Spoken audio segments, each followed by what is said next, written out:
Perkenalkan, nama saya Elisa Dina Putri dari Prodi Sarjana Terapan Kebudayaan Kediri tingkat 1 dengan NIM P17321203021. Pada video kali ini saya akan membahas tentang eksplanasi mengenai kasus etika dalam perkembangan teknologi terhadap Pancasila. Kemajuan pesat ilmu pengetahuan dan teknologi atau iptek mengakibatkan manusia mengalami perubahan yang sangat signifikan. Berbagai di belahan dunia seakan berada dalam radius yang sangat dekat. Jarak tidak lagi menjadi penghalang dalam berkomunikasi.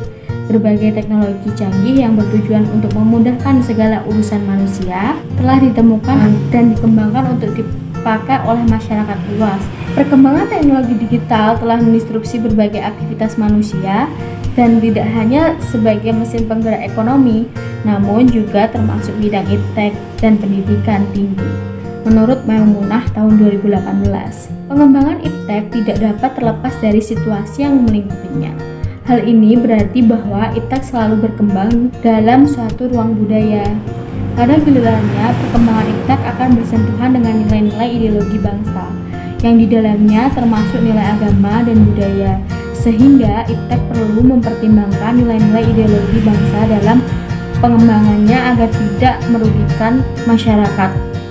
Perkembangan ilmu pengetahuan dan teknologi yang demikian cepat selain mempermudah kehidupan manusia dan memberikan dampak positif seperti memberi kemudahan dalam kehidupan manusia dengan masyarakat, juga ditengarai akan menyumbangkan hal-hal negatif yang diperkirakan dapat merusak sendi-sendi kehidupan bangsa Indonesia. Banyak penyalahgunaan iptek yang akan mengancam eksistensi hidup manusia di masa yang akan datang. Adapun dampak yang dihasilkan oleh perkembangan iptek atau teknologi yakni ada dampak positif dan dampak negatif. Adapun dampak positif yang ditimbulkan dari teknologi antara lain yang pertama yaitu mempermudah dan mempercepat akses informasi yang kita butuhkan. Yang kedua, mempermudah transaksi perusahaan atau perseorangan untuk kepentingan bisnis. Yang ketiga, mempermudah penyelesaian tugas atau pekerjaan dan lainnya.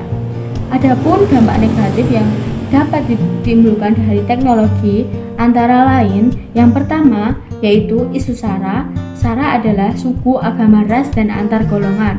Kekerasan dan penindasan menjadi hal yang biasa di sosial media maupun internet. Dan yang kedua, munculnya bisnis terlarang karena kemudahan proses transaksi. Yang ketiga, mempermudah terjadinya pelanggaran terhadap hak atas kekayaan intelektual atau HAKI dan dampak negatif lainnya. Berikut adalah contoh kasus dampak teknologi terhadap Pancasila atau cybercrime yang pernah terjadi di Indonesia. Pada tahun 1982 telah terjadi penggelapan uang di bank melalui komputer. Sebagaimana diberitakan oleh Suara Pembaharuan pada edisi 10 Januari 1991 tentang 2 orang mahasiswa yang membobol uang dari sebuah bank swasta di Jakarta sebanyak Rp372.100.000 dengan menggunakan sarana komputer. Perkembangan lebih lanjut dari teknologi komputer adalah berupa komputer network yang kemudian melahirkan suatu ruang komunikasi dan informasi global yang dikenal sebagai internet. Pada kasus tersebut, kasus ini modusnya adalah murni kriminal. Kejahatan jenis ini biasanya menggunakan internet hanya sebagai sarana kejahatan.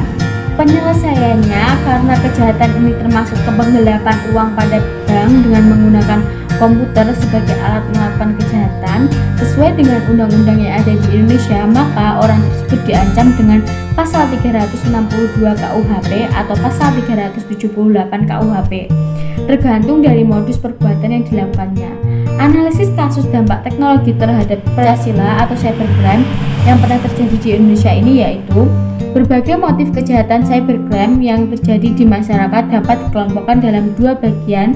Yang pertama yaitu motif intelektual, seperti kejahatan yang dilakukan hanya untuk kepuasan pribadi dan ingin menunjukkan bahwa dirinya mampu untuk merekayasa dan mengimplementasikan bidang teknologi.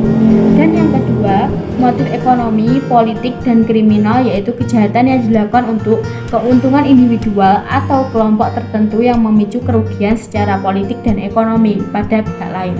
Ada banyak sekali faktor yang melatar belakangi cybercrime, misalnya gaya hidup seseorang. Yang kedua, keinginan untuk mendapatkan pengakuan dari orang lain. Yang ketiga, semakin majunya teknologi sehingga seseorang dengan mudahnya dapat mengakses internet dimanapun dan kapanpun tanpa ada batasan waktu. Yang keempat, penyalahgunaan internet yang disebabkan kurangnya edukasi dari keluarga dan lingkungan tentang manfaat internet dan lain-lain. Sesuai dengan kasus-kasus cybercrime di atas, kasus-kasus tersebut melanggar nilai-nilai sila dalam Pancasila, yaitu yang pertama, penyimpangan pada sila pertama. Sila pertama adalah kebenaran yang Maha Esa, sila yang berhubungan dengan moral serta keyakinan manusia kepada Tuhan. Tanpa adanya kepercayaan penuh akan sebuah ajaran agama, seseorang dapat melakukan tindakan-tindakan dapat melanggar norma hukum. Seperti yang diketahui, Indonesia berkembang 6 agama resmi, yaitu Islam, Kristen Protestan, Katolik, Hindu, Buddha, serta Konghucu, dan semuanya menolak korupsi.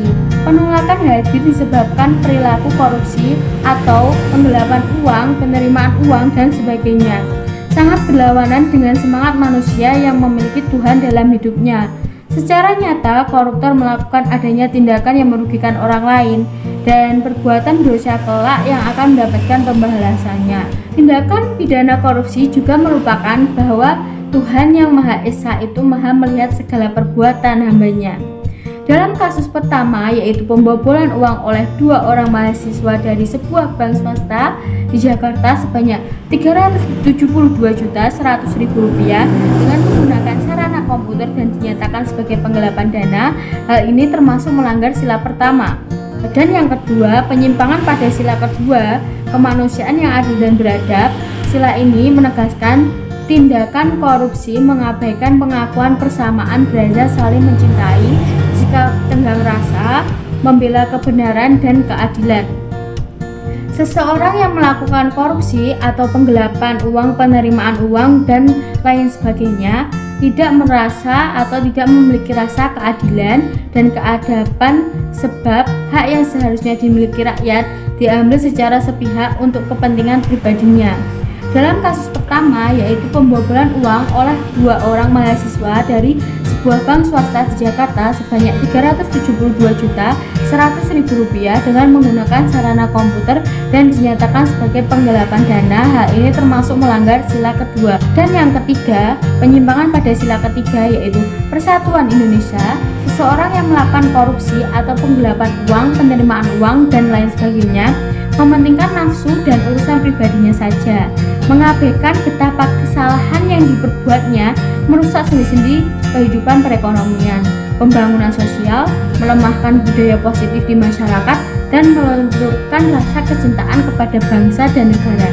Dengan melakukan korupsi, maka dirinya akan merusak persatuan nasional karena perbuatan yang dilakukannya berdampak kepada seluruh masyarakat Indonesia. Dalam kasus yang pertama, yaitu pembobolan uang oleh 2 orang mahasiswa dari sebuah bank swasta di Jakarta sebanyak Rp372.100.000 dengan menggunakan sarana komputer dan dinyatakan sebagai penggelapan dana atau korupsi ini, hal ini termasuk melanggar sila ketiga. Dan yang keempat, yaitu penyimpangan pada sila keempat, kerakyatan yang dipimpin oleh hikmat kebijaksanaan dalam permusyawaratan dan perwakilan.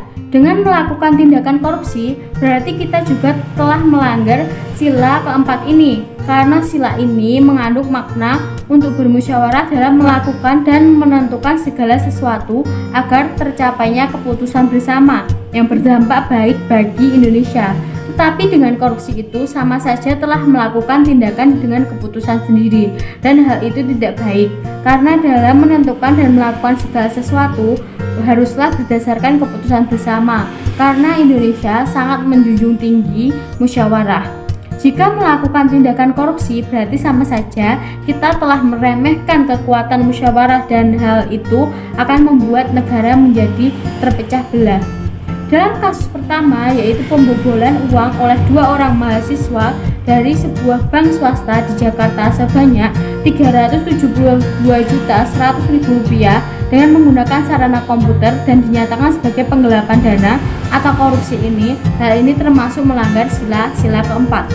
Dan yang kelima, penyimpangan pada sila kelima, keadilan sosial bagi seluruh rakyat Indonesia, kepentingan umum akan terganggu akibat tidak selesainya pembangunan karena dana pembangunan tertahan di tangan para koruptor atau yang menggelapkan uang, penerimaan uang, dan lain sebagainya.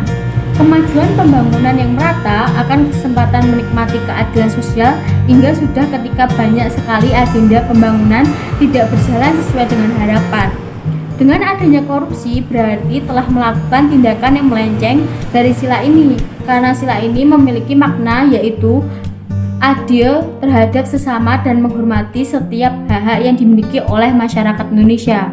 Ketidakadilan terhadap negara sendiri karena telah menggunakan sesuatu yang bukan haknya untuk dijadikan kenikmatan bagi diri sendiri tanpa memikirkan tujuan awalnya, hal tersebut akan dilakukan. Dalam kasus pertama, yaitu pembobolan uang oleh 2 orang mahasiswa dari sebuah bank swasta di Jakarta sebanyak Rp372.100.000 dengan menggunakan sarana komputer dan dinyatakan sebagai penggelapan dana atau korupsi, hal ini termasuk melanggar sila kelima. Berdasarkan data di atas, maka dapat disimpulkan bahwa cybercrime atau kejahatan di dunia maya merupakan kejahatan yang timbul akibat penyalahgunaan teknologi internet. Kejahatan dunia maya bukan hanya kejahatan terhadap komputer saja, tetapi juga kejahatan terhadap sistem jaringan komputer dan penggunanya. Kejahatan cybercrime juga bukan hanya untuk menunjukkan keahlian yang dimiliki, tetapi juga bisa karena motif lain seperti dendam, uang, politik, iseng-iseng, dan lain sebagainya. Cybercrime sendiri dilakukan oleh orang yang mempunyai kemampuan tinggi di bidang jaringan dan komputer. Oleh karena itu, dalam penanggulangannya dibutuhkan hukum yang kaitan terhadap pemanfaatan teknologi tersebut. Selain itu, juga dibutuhkan kerjasama dengan lembaga yang menangani pemanfaatan teknologi untuk memberikan informasi tentang cybercrime serta melakukan sosialisasi kepada masyarakat mengenai kebijakan dan pemanfaatan teknologi internet agar digunakan secara bijak. Sekian dari saya, bila ada kesalahan kata mohon dimaafkan. Wassalamualaikum warahmatullahi wabarakatuh.